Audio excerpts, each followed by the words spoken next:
NEET के exam में 100% questions क्या आएगा, कहां से आएगा और कैसे आएगा, इसके लिए बहुत बड़ी समस्या होती है। बहुत तेजी में ये वीडियो बताऊंगा, बार बार ये नहीं बोलूंगा कि ये क्वेश्चन आना है नहीं आना है, एकदम श्योर शॉट लगा रहा हूं, जल्दी से इसको देख कर जाइए। और अगर आप लास्ट टाइम पर रिवाइज कर रहे हैं तो इतना क्वेश्चन जरूर कीजिएगा, मैं ये बिल्कुल कहूंगा कि इसमें से क्वेश्चन आएगा गारंटीड। और 100% वर्ड बोलने से थोड़ा सा अपने आप को बचाना चाहूंगा, पर मेरी भावनाओं को समझ लीजिएगा। चलिए फटाफट मैं शुरू करता हूं और आप भी फटाफट शुरू कर दीजिए। तो सबसे पहले अगर मैं बात करूं आपके स्टोशियोमेट्री की, क्योंकि ये मैंने पूरे मेहनत से बनाया है, पूरा ढूंढ के पिछले 6 साल 7 साल में क्या ट्रेंड रहा उसको निचोड़ निकाला है, तो आपके लिए फिर क्वेश्चन है, इतना जरूर कीजिएगा। तो पहला जो आपका चैप्टर है जिसको आप स्टोशियोमेट्री भी बोल सकते हैं, थोड़ा सा शॉर्ट फॉर्म यूज करूंगा, आप समझिएगा मेरी आवाज से। स्टोशियोमेट्री भी इसको बोलेंगे। स्टोशियोमेट्री में आपके मेडिकल में क्वेश्चन जो आएगा वो सीधा सीधा एन फैक्टर पर आपको क्वेश्चन पूछा जा सकता है कि एन फैक्टर क्या होता है ये बताइए। या अगर एन फैक्टर नहीं पूछेगा तो इक्विवेलेंट वेट पर पक्का सवाल पूछेगा क्या होता है। बहुत थोड़ा सा मन करेगा तो एवोगैड्रो पर कुछ सवाल पूछा जाता है कि एक मॉलिक्यूल या एवोगैड्रो नंबर ऑफ मॉलिक्यूल्स के लिए क्या होगा, इस पर सवाल पूछा जाता है। और इसके रेस्पेक्ट में एक सवाल मिला देता है आपके इक्विलिब्रियम चैप्टर से, एसिड बेस सॉल्ट के रेस्पेक्ट में आपका जो खास करके N1V1 plus N2V2 gives you NV वाला सवाल होता है, एसिड वेट वाला, जो आप M1V1 करके बना सकते हैं, इस पर सवाल आएगा। इससे अधिक क्वेश्चंस तो नहीं पूछा जाता है, पर इतना जरूर जान लिख रखिएगा। चलिए चलते हैं दूसरे नंबर पॉइंट पर कि दूसरा चैप्टर जो है उससे क्या क्वेश्चन आएगा। अगर मैं केमिकल बॉन्डिंग के रेस्पेक्ट में बात करूं कि केमिकल बॉन्डिंग से क्या सवाल पूछा जाएगा, तो मैं आपको कहूंगा केमिकल बॉन्डिंग में आप वेस्पर थ्योरी को जरा सा कर लीजिएगा अच्छे से, उस पर आपको शेप एंड साइज जो है उस पर आपको सवाल जरूर पूछा जाता है। इसके अलावा बॉन्ड ऑर्डर पर आपको सवाल आएगा, बॉन्ड ऑर्डर पर सवाल आएगा, जो मॉलिक्यूलर ऑर्बिटल थ्योरी की हम लोग बात करते हैं उस पर बॉन्ड पर सवाल आपको आएगा। और इसके अलावा हाइब्रिडाइजेशन पर सवाल तो जरूर पूछता है, एक आदत सी हो गई है। हाइब्रिडाइजेशन या तो केमिकल बॉन्डिंग से पूछेगा या कोऑर्डिनेशन कंपाउंड क्लास 12 से पूछेगा, वहां से पूछता है। और इन सभी के अलावा सिग्मा एंड पाई बॉन्ड के बारे में जरूर आपसे पूछेगा। ये क्वेश्चंस बहुत ही फ्रीक्वेंटली पूछे जाते हैं पिछले कुछ सालों में। इसको आप फटाफट लिखते जाइएगा और जल्दी से रिवाइज कर लीजिएगा, आपके एग्जाम में आपको कोई दिक्कत नहीं होने वाली है। तीसरा जो मुझे लग रहा है पीरियोडिक क्लासिफिकेशन के आधार पर मैं बात करूंगा कि पीरियोडिक क्लासिफिकेशन शॉर्ट फॉर्म में अगर मैं लिखूं इसमें से क्या आएगा, तो आयोनाइजेशन एनर्जी के आधार पर क्वेश्चन कि फर्स्ट आयोनाइजेशन एनर्जी के आधार पर इन एलिमेंट को बढ़ते क्रम में या घटते क्रम में, तो आयोनाइजेशन एनर्जी ऑर्डर वाला सवाल। या रेडियस के ऑर्डर, रेडियस ऑर्डर मतलब एटॉमिक रेडियस, आयनिक रेडियस, इसके बढ़ते घटते ग्रुप पीरियड में, इस पर एक सवाल पूछा जाता है। आपको याद होगा पीरियोडिक प्रॉपर्टीज मैंने पढ़ाया था, उसमें आपके नेचर ऑफ ऑक्साइड्स में से क्या आता है कि जो आपका एसिडिक ऑक्साइड है, बेसिक ऑक्साइड है, ये क्या है, ये एसिडिक बेसिक ऑक्साइड पर सवाल पूछेगा। या आपको एम्फोट्रिक ऑक्साइड क्या होता है इसके बारे में भी सवाल पूछा जा सकता है, इसको भी कर लीजिएगा। इस पर याद रखिएगा मैं डायरेक्ट क्वेश्चन की बात कर रहा हूं, मैं टॉपिक की बात नहीं कर रहा हूं, ये सब क्वेश्चन आया है और इतना करके जाइएगा तो एकदम 100% आपका सवाल फंसेगा ही फंसेगा, कोई दिक्कत आपको होना नहीं है। चौथा जो मैं बात करूंगा दैट इज, चौथे की अगर मैं बात करूं तो बात करूंगा मैं थर्मोडायनेमिक्स की, कि भाई थर्मोडायनेमिक्स से क्या सवाल आएगा। बड़ा इंपॉर्टेंट चैप्टर है थर्मोडायनेमिक्स और बहुत ही ज्यादा मात्रा में इस चैप्टर से सवाल पूछा जाता है। जो सबसे सिंपलेस्ट सवाल आपको पूछा जाएगा वो वर्क डन का, आपको याद होगा माइनस पी डेल्टा वी पर सवाल आता है, डायरेक्टली आएगा। इसके अलावा आपको याद होगा एंथैल्पी पर सवाल आता है, enthalpy change that is product minus reactant जो आप करते हैं, इस पर भी सवाल आएगा। एक सवाल आपको आता है गिब्स फ्री एनर्जी का, del G is equal to del H minus T del S, इस पर आपको सवाल आएगा, इसको कर लीजिएगा। एकदम मैं मतलब बता ही रहा हूं कि डायरेक्टली क्या आएगा, तो उसमें कोई दिक्कत नहीं है। इसके अलावा आपको सवाल एक आएगा बॉन्ड डिसोसिएशन एनर्जी, बीडीई लिख रहा हूं, जिसमें आपको अच्छे से पता है एंथैल्पी ऑफ रिएक्टेंट माइनस, या एनर्जी ऑफ रिएक्टेंट लिख देता हूं यहां पर, आपको यहां पर पूरा एनर्जी जो है, energy of reactant minus energy of product पर आपको सवाल पूछा जाता है। अगर बहुत ही ज्यादा कंडीशन रहा तो इतने सवाल तो आपको पूछे ही जाते हैं। और इसके अलावा कभी कभी रेयरली एंट्रोपी पर सवाल पूछता है, ये डायरेक्टली वो क्वेश्चंस है, work done, enthalpy, Gibbs energy, bond dissociation energy और एंट्रोपी पर सवाल पूछेगा, इससे अधिक सवाल नहीं पूछता है। पांचवा जो चैप्टर में लेकर चलता हूं that is states of matter की मैं बात करता हूं। स्टेट्स ऑफ मैटर में जो सबसे फ्रीक्वेंटली क्वेश्चन पूछा जाता है वो है लिक्विफिकेशन वाला या लिक्विफैक्शन वाला ऑर्डर। लिक्विफैक्शन ऑर्डर आपको याद होगा कंप्रेसिबिलिटी फैक्टर वाला ग्राफ एक हम लोगों ने इस तरह से पढ़ा था, इस तरीके से ये आपका ग्राफ है, एक आपका ऊपर जा रहा है और दो आपका इस तरह से नीचे वाला जो कंडीशन था जिसमें आपका जेड का कंडीशन था, याद होगा। इसके आधार पर भी आपको सवाल पूछा जाता है। और इसके अलावा इसमें सवाल पूछा जाता है वांडर वॉल्स इक्वेशन का। फटाफट मैं आपको बता रहा हूं और आपके सारे फ्रेंड के साथ इसको शेयर कर दीजिए, क्योंकि ये क्वेश्चंस जरूर आते हैं जो मैं बता रहा हूं आपको वंडरवर्ड्स के बारे में। और अगर बहुत ही आपका दिन अच्छा रहा, शुभ रहा, तो बॉयल्स लॉ, चार्ल्स लॉ, गैली-लॉक्स ये सब पे सवाल आएगा, आइडियल गैस लॉस पर सवाल आता है, ज्यादा कुछ आएगा नहीं। Is it clear? तो ये सब सवाल हो गया। अगला जो चलेगा हम लोग का, कितना नंबर हो गया भाई? 5 नंबर हो गया। छठा नंबर जो आपका चैप्टर है जिससे कि सवाल पूछा जाता है वो है आपका डी ब्लॉक। डी ब्लॉक से भाई क्या सवाल पूछा जाता है? तो डी ब्लॉक से आपको पूछा जाता है, देखिए बेसिकली डी ब्लॉक्स में आपको ना ऑक्सीडेशन नंबर और एन फैक्टर आप कह सकते हैं किसी भी रिएक्शन का on the basis of reaction पूछा जाएगा। और वो भी किसका पूछा जाएगा ये भी देखिए, 100% पूछा जाता है, या तो KMnO4 का या K2Cr2O7 का, और किसी का नहीं पूछा जाएगा। तो ये डी ब्लॉक में बस इतना सा कर लीजिएगा, आपका काम हो जाएगा। चलते हैं 7वें नंबर पर, कोऑर्डिनेशन कंपाउंड चैप्टर जो है, इसमें से क्या सवाल पूछा जाता है इसको फटाफट कर लीजिए। कोऑर्डिनेशन कंपाउंड जो सवाल चैप्टर है इसमें क्या पूछा जाएगा? देखिए सबसे पहले सबसे ज्यादा सवाल आपको आइसोमेरिज्म का पूछा जाता है, बहुत ज्यादा पूछा जाता है। आपको याद होगा सारा आयनाइजेशन आइसोमेरिज्म से लेकर आपके लिंकेज या पॉलीमराइजेशन तक कितना ही पढ़ाया था, वो सब पर सवाल पूछा जाएगा। इसके अलावा क्या पूछा जाएगा आइसोमेरिज्म के अलावा? हाइब्रिडाइजेशन, जो मैंने अभी केमिकल बॉन्डिंग में आपको कहा कि हाइब्रिडाइजेशन पर सवाल श्योर शॉर्ट पूछता है, तो इस पर भी आपको सवाल आएगा। और इसके अलावा आपको पूछा जाएगा एक क्रिस्टल फील्ड थ्योरी मैंने पढ़ाया था, जिसमें फीलिंग ऑफ इलेक्ट्रॉन के आधार पर आपको पूछा जाता है पैरामैग्नेटिक, डायमैग्नेटिक जो नेचर है पैरामैग्नेटिक, ठीक है, पैरामैग्नेटिक क्या होगा या डायामैग्नेटिक क्या होगा, इसके आधार पर जो सवाल पूछा जाता है ये एकदम से पूछा जाता है। और लास्ट में उसी आधार पर मैं इसी चीज को और थोड़ा सा क्लियर कर देता हूं, अनपेयर्ड इलेक्ट्रॉन के आधार पे कि स्ट्रॉन्ग फील्ड लिगेंड SFL या वीक फील्ड लिगेंड WFL के आधार पे। आपको याद होगा आपने क्रिस्टल फील्ड थ्योरी में T2G EG सब पढ़ा होगा, उस पर सवाल पूछा जाता है। तो ज्यादातर सवाल आपको आइसोमेरिज्म से पूछा जाता है या हाइब्रिडाइजेशन से, कभी कभी क्रिस्टल फील्ड थ्योरी, डायमैग्नेटिक या पैरामैग्नेटिक पर सवाल पूछा जाएगा। आगे बढ़ते हैं। मैं फिर से बोल रहा हूं, ये वो सब मैं लिखवा रहा हूं जो पिछले 6-7 साल में फ्रीक्वेंटली पूछा गया और उसका निचोड़ मैं आपको दे रहा हूं। इतना करके जाइएगा तो 45 में से मुझे पूरा यकीन है जितना टॉपिक मैं बोल रहा हूं मोस्ट ऑफ द टॉपिक पर सवाल आएगा। नंबर्स और गारंटी की बात नहीं करूंगा क्योंकि यार ये अच्छा नहीं लगता है बोलना, कहीं ऐसा हो गया तो लोगों को शक हुआ अरे ऐसे कैसे हो गया। केमिकल काइनेटिक्स की बात करता हूं कि केमिकल काइनेटिक्स चैप्टर से सवाल कैसे पूछा जाएगा। तो केमिकल काइनेटिक्स में जो सबसे फ्रीक्वेंटली सवाल पूछा जाता है वो फर्स्ट ऑर्डर के आधार पर आपको हाफ लाइफ का सवाल पूछा जाएगा। या तो हाफ लाइफ देकर फर्स्ट ऑर्डर का इक्वेशन पूछ लेगा, या इक्वेशन देकर हाफ लाइफ आपको निकालने बोला, ये आपसे जरूर पूछेगा। इसके अलावा रेट ऑफ रिएक्शन पर भी सवाल पूछता है, कभी कभी रेयरली रेट ऑफ रिएक्शन पर सवाल पूछता है। और जो सबसे श्योर शॉर्ट क्वेश्चन आने का है वो है आर्हेनियस। तो अगर मुझे कोई बोलेगा इसमें कौन सा 2 टॉपिक पढ़ के जाऊं सर, तो पहला फर्स्ट ऑर्डर हाफ लाइफ, दूसरा आर्हेनियस, ये दोनों पर तो एकदम श्योर शॉर्ट क्वेश्चन आना ही आना है। 9th टॉपिक पर चलते हैं कि अगला टॉपिक कौन सा है। अगला है आपका मेटलर्जी। थोड़ा सा तेजी से इसलिए मैं इस टॉपिक को बता रहा हूं क्योंकि अगर आप एग्जाम की तैयारी कर रहे हैं तो आपके लिए इतना फुर्सत नहीं है कि आप बैठ को यूट्यूब वीडियोस देखेंगे, पर ऐसा वीडियो मिले जिसमें कि क्वेश्चंस कौन सा आने वाला है। सपोज कीजिए कल एग्जाम है और कल कौन सा पेपर आने वाला है, कौन सा कैसा क्वेश्चन आने वाला है, इसके लिए ये बहुत ही अच्छा वीडियो आपके लिए साबित होता है। इसलिए मैंने कहा इसको देखिए। मेटलर्जी में आपको बेसिकली ओर्स पर सवाल पूछा जाता है, और ओर्स में कॉपर और आयरन के ओर्स में पूछा जाता है सवाल, और ज्यादातर आपको कॉपर का ही पूछा जाएगा। पर इसके अलावा और क्या पूछा जाता है भाई, तो एलिंगम डायग्राम अगर आपने पढ़ा हुआ है तो एलिंगम डायग्राम पर भी कभी कभी सवाल पूछा जाता है कि कौन किसको रिड्यूस करेगा, कौन किसको ऑक्सीडाइज करेगा। इससे अधिक सवाल नहीं पूछा जाएगा। 10वां टॉपिक जो है वो है आपका एटॉमिक स्ट्रक्चर। इससे कौन सा सवाल आएगा भाई एटॉमिक स्ट्रक्चर से? अगर मैं एटॉमिक स्ट्रक्चर की बात करूं तो जो सबसे कॉमन सवाल है वो है इसका क्वांटम। क्वांटम नंबर पर बहुत ज्यादा सवाल पूछा जाता है, उसमें भी बेसिकली इलेक्ट्रॉनिक कॉन्फ़िगरेशन।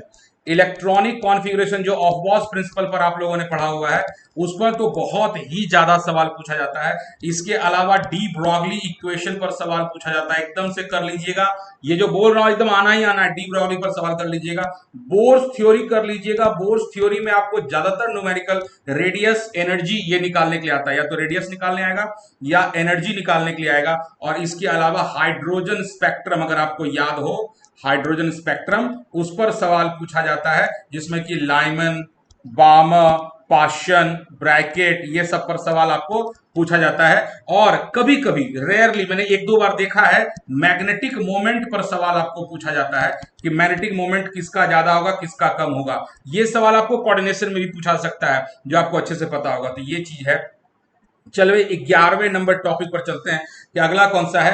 अगले में आपका थोड़ा सा रिडॉक्स रिएक्शन पार्ट को मैं देखता हूं कि इससे कौन सा सवाल आता है भाई। रिडॉक्स रिएक्शन से सबको पेन डाउन कर लीजिए और इतना करके जाइए। अगर आपका 24 घंटा है ना, तो समझिए केमिस्ट्री आपका डन है। 45 में से 30 प्लस तो आपको कम से कम करना है, और अगर आप अच्छा रैंक लेना चाहते हो तो 40 प्लस आपको करना ही करना होगा। और मेरे स्टूडेंट 40 प्लस करते हैं, है ना, वो जरूर करते हैं। रिडॉक्स रिएक्शन की बात करता हूं तो ऑक्सीडेशन नंबर पर सवाल आपको पूछा जाता है, जैसा मैंने कहा, और इसके आधार पे आपसे एन फैक्टर भी पूछा जा सकता है। इसके अलावा आपको याद होगा इलेक्ट्रोकेमिकल सीरीज मैंने पढ़ाया था, जो कि यहां भी पढ़ाया था और इलेक्ट्रोकेमिस्ट्री चैप्टर में भी पढ़ाया था। तो इलेक्ट्रोकेमिकल सीरीज पर आपको सवाल जरूर पूछा जाता है, खास करके किसमें कितनी रिड्यूसिंग या ऑक्सीडाइजिंग पावर है, जो प्रिफरेंशियल डिस्चार्ज थ्योरी के आधार पे था। तो उसमें क्वेश्चन आता है। 12 नंबर पे चलते हैं, solid state. Solid state chapter जो है, आप देखिए मैं कौन कौन सा चैप्टर कवर कर रहा हूं। सॉलिड स्टेट में जो सबसे पहला और सबसे इंपॉर्टेंट क्वेश्चन आपको पूछा जा सकता है वो हो सकता है डिफेक्ट्स। डिफेक्ट्स पर क्वेश्चन आएगा। या फिर आपको याद होगा नॉन स्टोशियोमेट्रिक सवाल एक पूछा जाता है, जो हम, अगर आप लोग ने एनसीईआरटी पढ़ा हुआ है तो नॉन स्टोशियोमेट्रिक प्रॉब्लम्स, जैसे कि निकेल 0.98 है और ऑक्सीजन आपका 1 है, तो बोलेगा निकेल का कितना आयन होगा, ऑक्सीजन का कितना कितना परसेंट होगा, ऑक्सीजन का कितना परसेंट होगा निकेल आयन का। तो ये सब निकालने के लिए। और इसके अलावा क्रिस्टल फॉर्मूला, क्रिस्टल फॉर्मूला पर सवाल बहुत ज्यादा पूछा जाता है, खास करके टेट्राहेड्रल बॉन्ड या ऑक्टाहेड्रल बॉन्ड को करके। हेक्सागोनल क्लोज पैकिंग है, उसमें कॉर्नर्स पर इतने हैं, टेट्राहेड्रल बॉन्ड्स पर इतने हैं, तो क्रिस्टल फॉर्मूला क्या होगा। इस 3 टॉपिक को कर लीजिएगा, आपका काम हो जाएगा। 13 नंबर चैप्टर की अगर मैं बात करूं, केमिस्ट्री इन एवरीडे लाइफ की अगर मैं बात करूं, केमिस्ट्री इन एवरीडे लाइफ, थोड़ा शॉर्ट फॉर्म में लिख रहा हूं। इस पर ज्यादातर बच्चे इस चैप्टर को छोड़ के जाते हैं। बहुत सारे बच्चे इस चैप्टर को पढ़ते ही नहीं, बोलते हैं यार इसमें पढ़ने में कुछ नहीं होगा, बहुत टाइम लगता है। आपको मैं जो 3 टॉपिक लिख के दे रहा हूं बस उतना तो कर सकते हैं ना, उस 3 टॉपिक को करके जाइए। पहला, आर्टिफिशियल स्वीटनर याद कर लीजिएगा, क्वेश्चन आता है इसका। आर्टिफिशियल स्वीटनर का क्वेश्चन आता है। इसके अलावा आप ट्रांसक्यूलाइजर का क्वेश्चन करके ले जाइएगा, ट्रांसक्यूलाइजर का क्वेश्चन कीजिएगा। और इसके अलावा एंटीबायोटिक्स थोड़ा सा जरूर कर लीजिएगा। एंटीबायोटिक्स में आपका ब्रॉड स्पेक्ट्रम, ये सब क्वेश्चन पर आपको ध्यान थोड़ा सा देना पड़ेगा। 14 नंबर जो आपका है चैप्टर जिसके बारे में जाऊंगा वो है आपका इलेक्ट्रोकेमिस्ट्री। ये सब मैंने अच्छे से लिख के रख लिया है ताकि आपको मैं डायरेक्टली बता सकूं। बहुत मेहनत लगता है यार एक ये सोचने में कि कैसा क्वेश्चन आता है।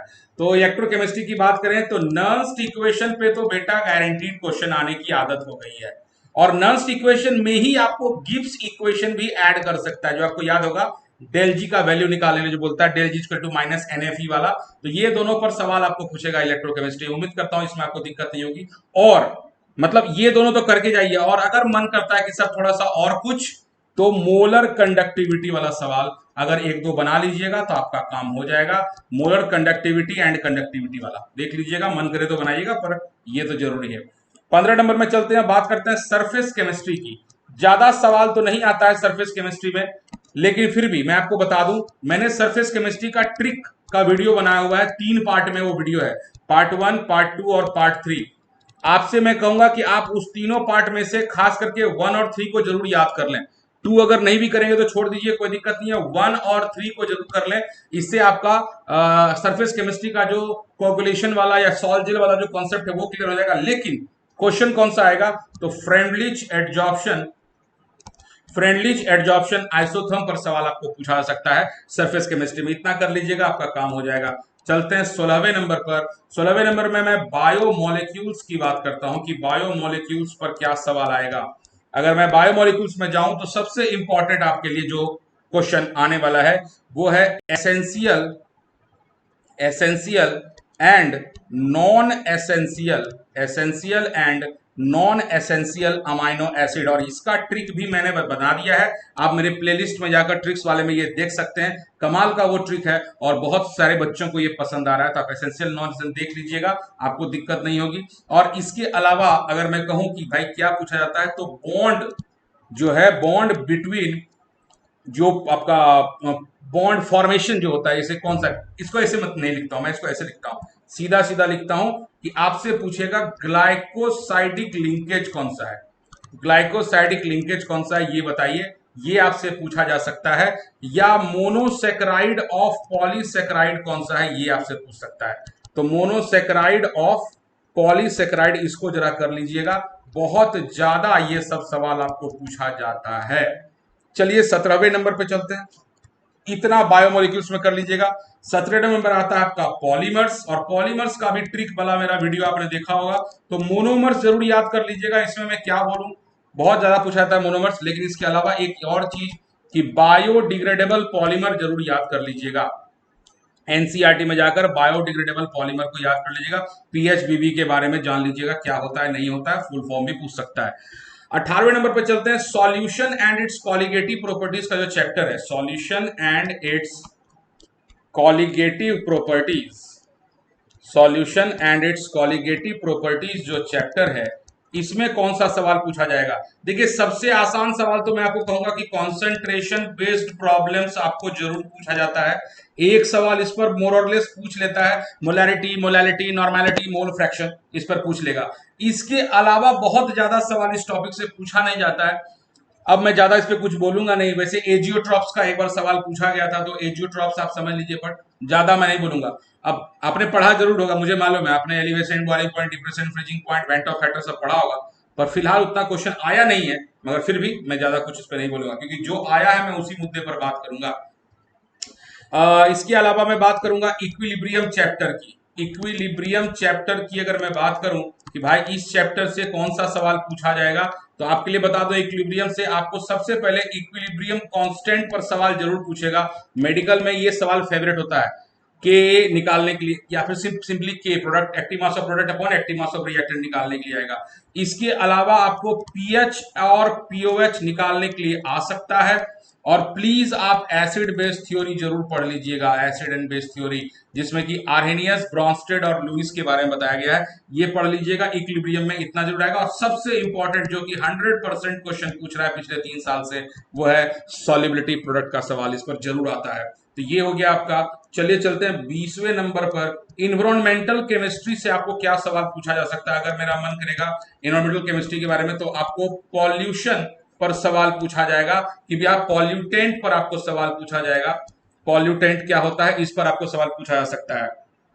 चलते हैं अगले टॉपिक पर, 21वें नंबर की बात करते हैं पॉल्यूटेंट के आधार पर। ये सब तो हो गया, और कौन सा टॉपिक है भाई, और कौन सा, क्या इतना तो हम लोगों ने कर लिया। चलिए आते हैं ऑर्गेनिक में, कि ऑर्गेनिक में आप क्या कर ले। मैं आपको बता दूं, ऑर्गेनिक की अगर मैं बात करूंगा तो redox, general organic chemistry, general organic chemistry जो जीओसी है, इसमें सबसे पहले मैं आपको कहूंगा, देखिए ऑर्गेनिक बहुत बड़ा टॉपिक है, जितना पढ़िए कम है, इसलिए ज्यादा इस पर बात नहीं करूंगा, पर जो मैं लिख दे रहा हूं उस पर क्वेश्चन पक्का आएगा। इंडक्टिव इफेक्ट पर 100% क्वेश्चन आता है, खास करके एसिडिटी और बेसिसिटी का सवाल आपसे पूछा जाएगा। इस पर बहुत ज्यादा सवाल पूछा जाता है, ऑर्डर वाला, ऑर्डर पूछा जाता है। इसके अलावा अगर मैं बात करूं इंडक्टिव इफेक्ट, एसिडिटी और बेसिसिटी ऑर्डर के आधार पे, तो इसके अलावा अगर मैं बात करूं तो क्या पूछा जाएगा, इसके अलावा आपको पूछा जाएगा carbocation, carbocation, carb anion, free radical, free radical stability order, free radical stability order, इस पर भी क्वेश्चन बहुत ज्यादा पूछा जाता है। SN1, SN2 ऑर्डर पर भी आपको सवाल पूछा जा सकता है। अगर मैं इसके अलावा कुछ नेम रिएक्शंस के आधार पर बात करूं कि भाई नेम रिएक्शंस क्या पूछा जाता है, जो बहुत ही फेमिलियर है, कितना कर लें, तो रीमर टीमन रिएक्शन तो जरूर कीजिएगा, आरटी लिख रहा हूं, रीमर टीमन रिएक्शन जरूर पूछेगा।